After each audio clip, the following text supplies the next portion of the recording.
Mike Romeo GB8MR, stationed for Strathclyde Raynet, operating for the Tour of Mull Rally.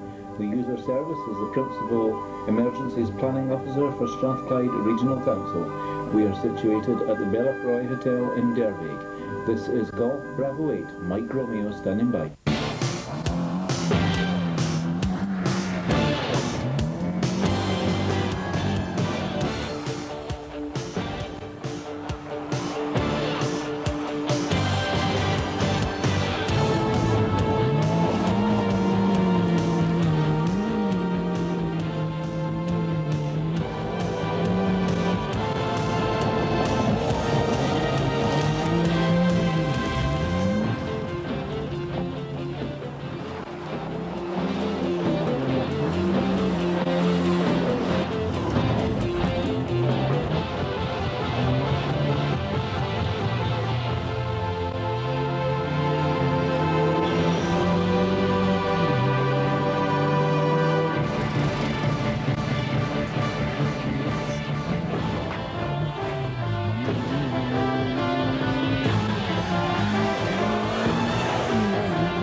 They should come. It should continue, whatever. They're always going to have problems. I mean, this is not if, as they say, the regulations next year is going to ban it altogether. Then they've had these problems before.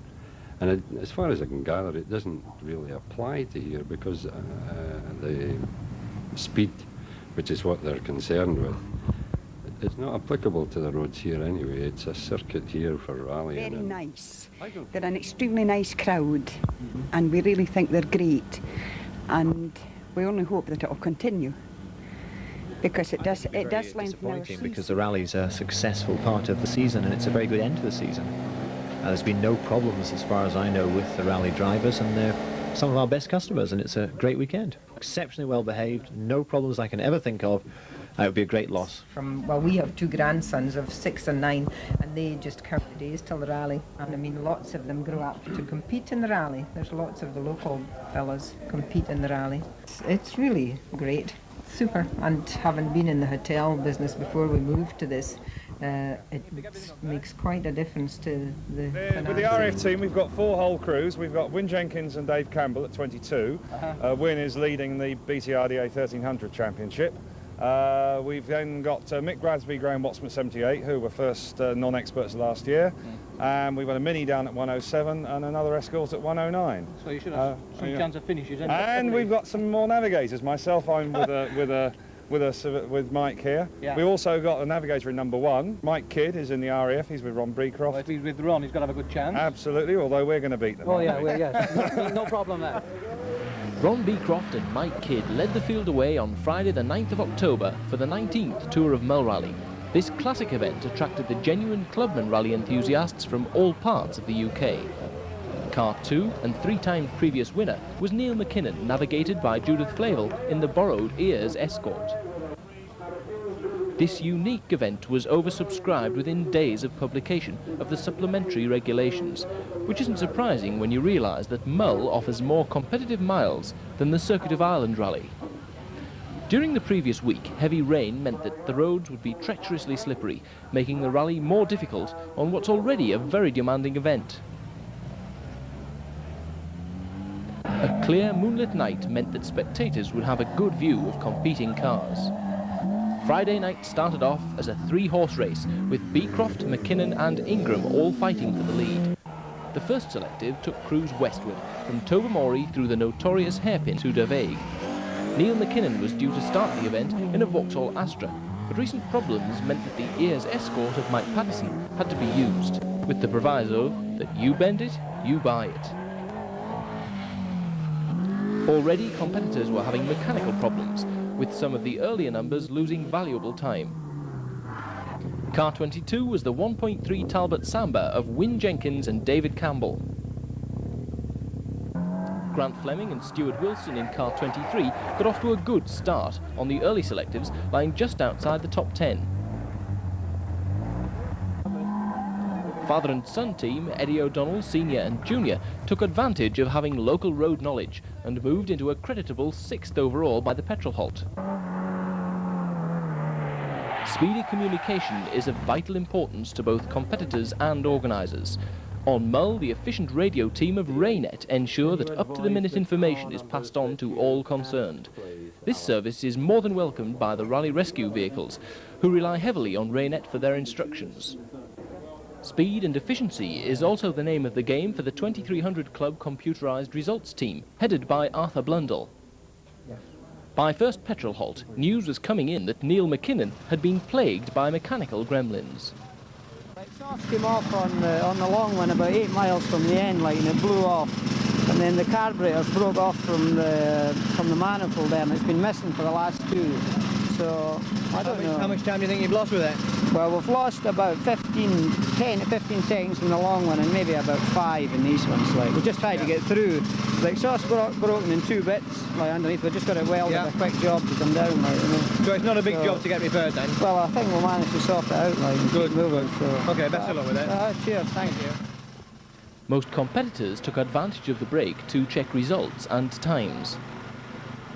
No break for the service crews, however.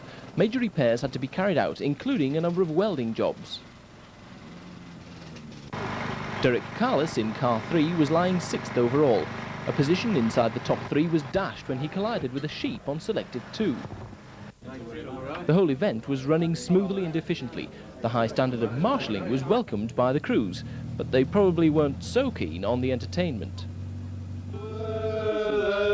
Days, my friend, we thought they'd never end. We'd sing and dance forever and a day. We'd live the life we choose, we'd fight and never lose. The second half saw the retirement of Ron Beecroft when his gearbox stuck in 5th. This opened the door for Eggleston and Orrick, who moved up into 3rd place. John Cressy and Alan Wilson in the Vauxhall Astra were having a steady run and lying in 17th position. John's hoping to win the 1300 BTRDA Clubman's Championship and claims to be saving the car on this event.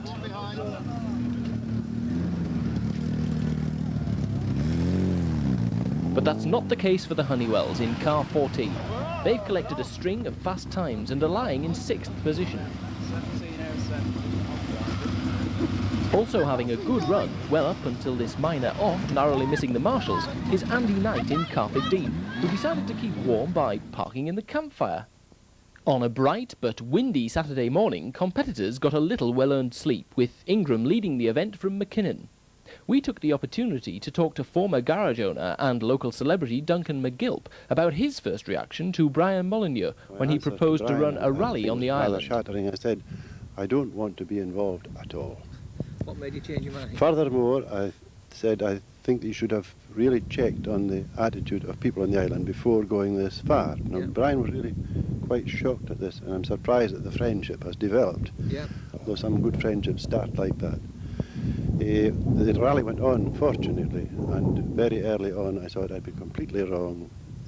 This was a very desirable type of person who was coming onto the island. Well-organised event, nice young chaps, all with a clean interest in this particular sport. And at that time, you see, cars were not nearly so well prepared, nor were they so sound, basically, and driving techniques were not so good. So cars failed, and many repairs were required, and it became very obvious early on that my staff and myself, and a very competent staff, couldn't possibly cope with all this. So what happened was, we did the work that the average young tyro couldn't cope with. And the rest just came in and out and helped themselves with tools, with a check kept on materials. I was never aware that I was abused in any way. Great relationship. By lunchtime, most competitors were up, preparing their cars for the afternoon stage sections. This also gave service crews the opportunity to finish any repairs from the previous night. The competitors were reseeded in their Friday's finishing positions, which meant first car on the stages was the Sunbeam Talbot of Ingram and Savage. Ingram set good times on the first 2 stages, but couldn't match those of experienced stage rally driver Paul Dyers. Unfortunately, Paul retired on stage 3 with a broken drive shaft.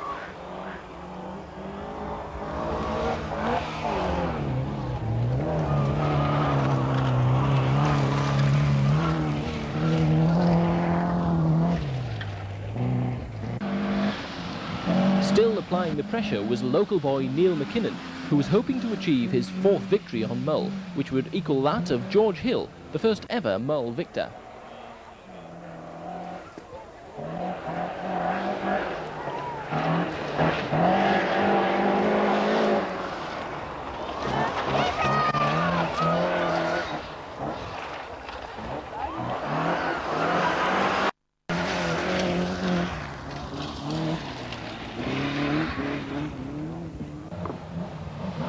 Hoping not to make any wrong slots were Steve Eggleston and Dave Orrick in the Ford Escort.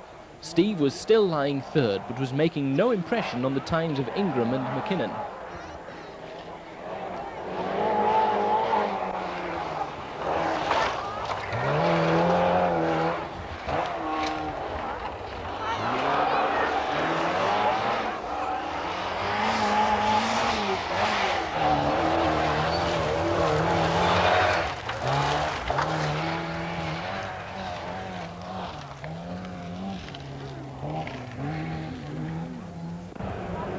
Car 3 was the Mark III rear-wheel drive Escort of Derek Carless and Pete Forrester.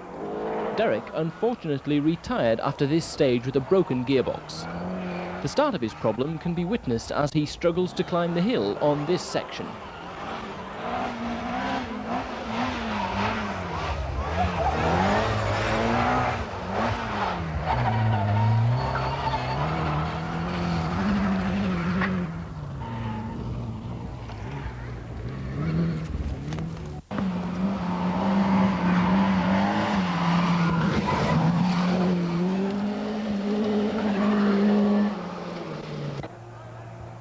John Dalton and Chris Barron in Escort number 19 set excellent times during the Friday evening section and were lying a creditable 5th at the start of today's stages.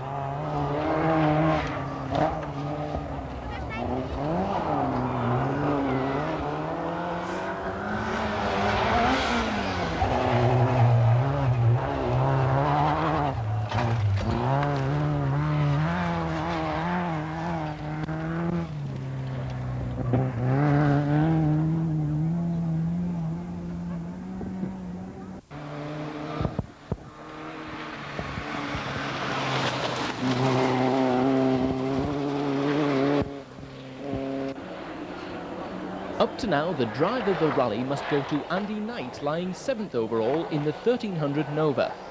Andy's run was not without problems, as he was onto his 3rd clutch by this stage.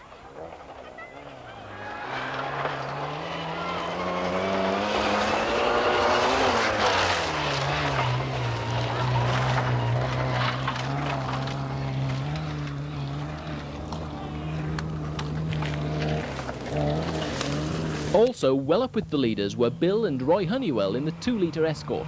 Bill tells us how things are going. Well, we set off and decided that after 3 years bad luck, we'd have a steady run around this year, so we paddled around and surprised ourselves by being in 6th place. The track control arm bushes, where they go into the anti-roll bar, have become goose overnight, so we found that we had a very bad vibration on braking, because we just haven't been able to brake as late or as hard as we'd like to do. Andy Knight, who lives on Mull, he's 5 seconds behind, and the one behind him will be Mark Wagstaff, and he's going very well, and he's less than a minute behind us now.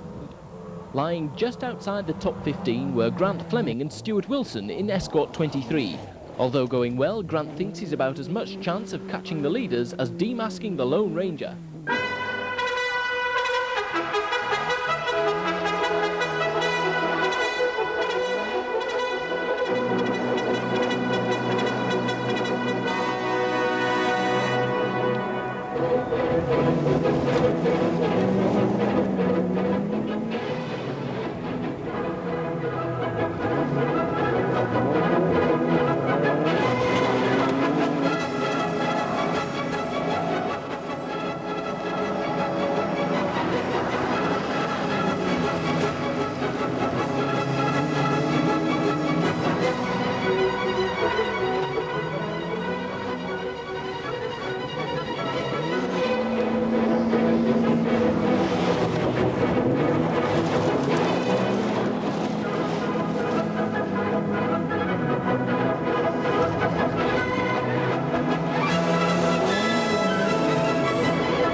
the end of the stages, the top 5 positions were Ingram, McKinnon, Eggleston, Dalton and Knight. All that now remained was the return of the cavalry.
Competitors made their way back to Tobermory in readiness for the final leg of the rally.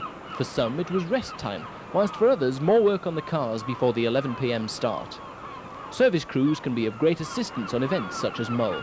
We asked John Ingram's crew how important they think service teams are. Basically, without us, I should imagine it's very difficult, especially for the crews who haven't got the same facilities as we have. I mean, we had a generator and a completely van full of the equipment, near enough everything we required, apart from track control arms, which you had to search for.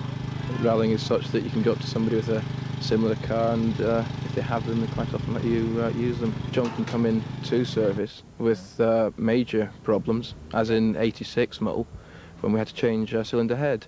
Well, I mean, again, it's a bit down to luck. I mean, if you have a clean run, then you don't need a service crew. Yes. I mean, we could stand there and just shine the lights on, check the oil, which no driver can do himself, and then there's no problem. It's obviously when the problems arise. Mull is a one-off, and it comes down to it in the fact that all the other rounds there isn't servicing permitted. Yes. So as far as Mull goes, it is as a stage event when service is essential. The Saturday night section started cold and damp, with ground frost evident in places. This didn't slow Neil McKinnon and Judith Flavel, who were making a final attempt of catching Ingram and Savage for the lead. 5, 4, 3, 2,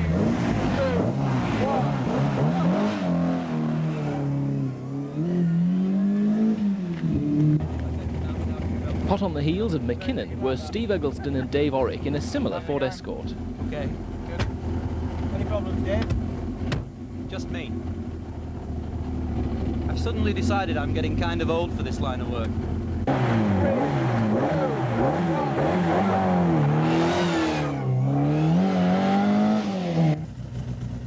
Still leading the event by 50 seconds were Ingram and Savage in the Sunbeam. How's it going, Kevin? All right, no problems. Down to touch. 5, 4, 3, 2, 1,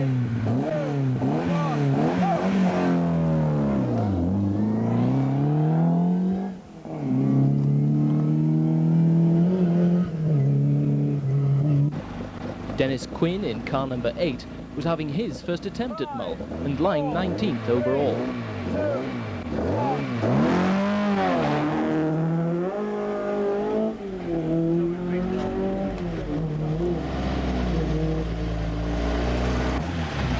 Derek Arnold in car number 9 was lying 16th at this point.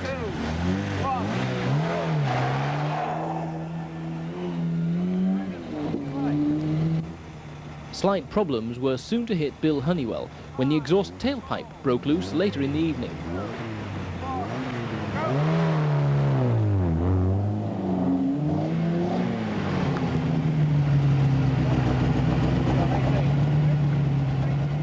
As competitors tackled Mull's famous Yump, news came in that Ingram and Savage had misjudged a brow and trailed a wheel off the road, giving them a puncture. John and Kevin had to get out and change it, losing them the lead. A hard landing for car 55 didn't slow them, however, as they moved to 11th, not least tiredness, after 2 nights and an afternoon of rallying. Most service crews had arrived at Craignewer in anticipation for the competing cars. The 1-hour petrol halt was a welcomed break for the competitors.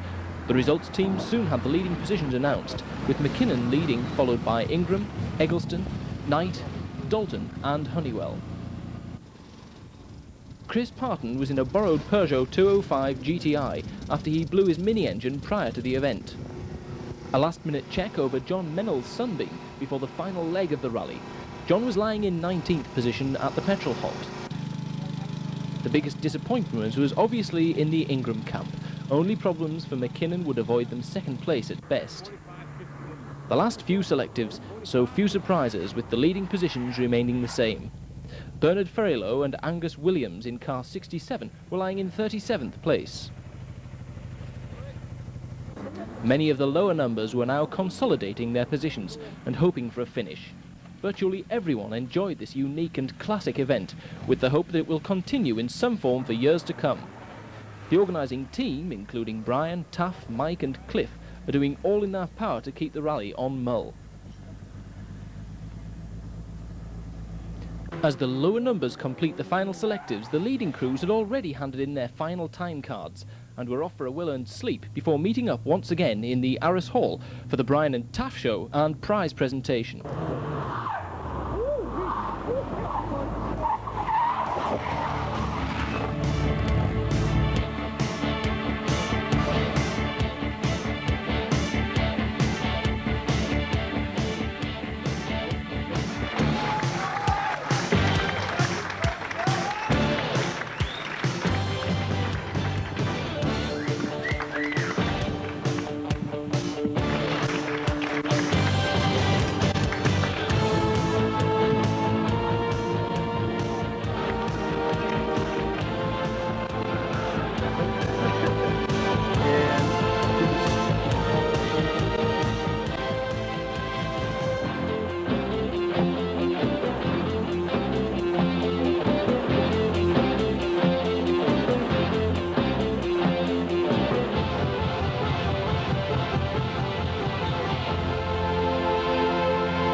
I hope the mod continues to. Yes, I'm very much in favour of the rally. I would consider it a great pity. I think it would really be quite serious for this island if anything cropped up to bring this to a standstill. It's a great event. Thanks very much.